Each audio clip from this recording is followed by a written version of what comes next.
Hello guys, welcome back to my channel in English Academy. Guys, in the last video we have discussed about a little introduction of the poetess Sarojini Naidu and about the poem. So guys, in this video we are going to talk about the poem Indian Beavers. So guys, here the Sarojini Naidu observes some viewers who are weaving a bright and beautiful cloth at break of day. So guys, come on the topic and let's start now.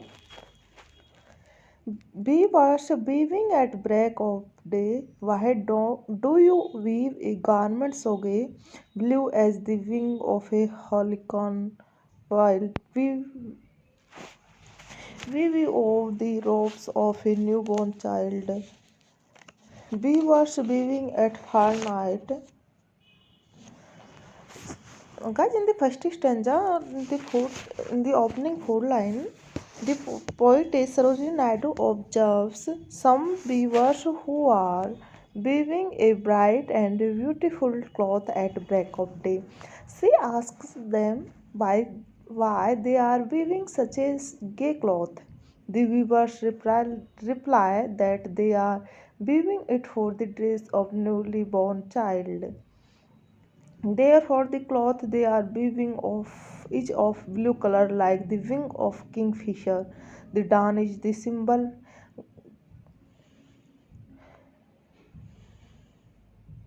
Guys, in this line, the dawn is symbols of the dawn is symbols of the beginning of life, the birth of a child. The halcyon bird is the symbol of the spirit at the beginning of creation. The gaiety of the robes reflects on the gaiety of the nature's heart at a new birth. Guys, in the gay robes, here is the transferred epithet. Next, we hours weavers weaving at fall of night. Why do you weave a garment so bright, like the plumes of a peacock, purple and green? We weave the marriage bells of queen. We we weave the marriage bells of a queen. Guys, in the second stanza, at the fall of night, the poetess finds the weavers weaving a cloth bright and multicolored. She asked them for whom they are weaving a cloth of variegated colors. The weavers replied that they are weaving a cloth of purple and green color, magnificent and colorful like the feathers of a peacock. This cloth is meant for the bridal robe of a queen. The peacock, with its green and purple feathers and the fall of night, agree with the queen's marriage veils. All these suggest the color and magnificence of life. Really, this stanza refers to Lord Vishnu, the god of prosperity, marriage, wealth, and splendor. It corresponds with the splendor of the bright and variegated colors of the peacock plumes. Guys, this whole stanza represents human life which is full of cheerfulness and gaiety. Next stanza, beavers weaving Solomon and steel, what do you weave in the moonlight chill? White as a feather and white as a cloud, we weave a dead man's funeral shroud.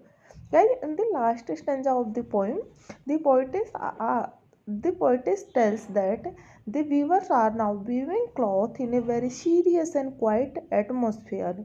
It is chill moonlight time.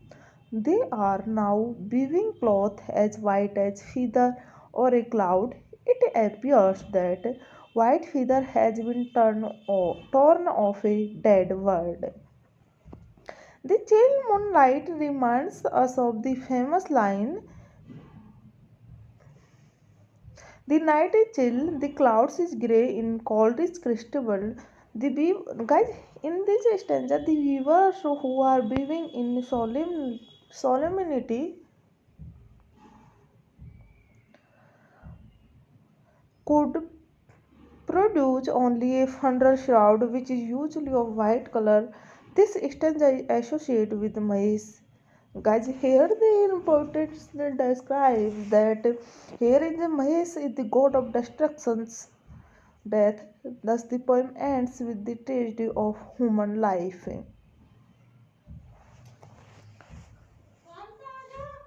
Thanks so much, guys, to watch the video.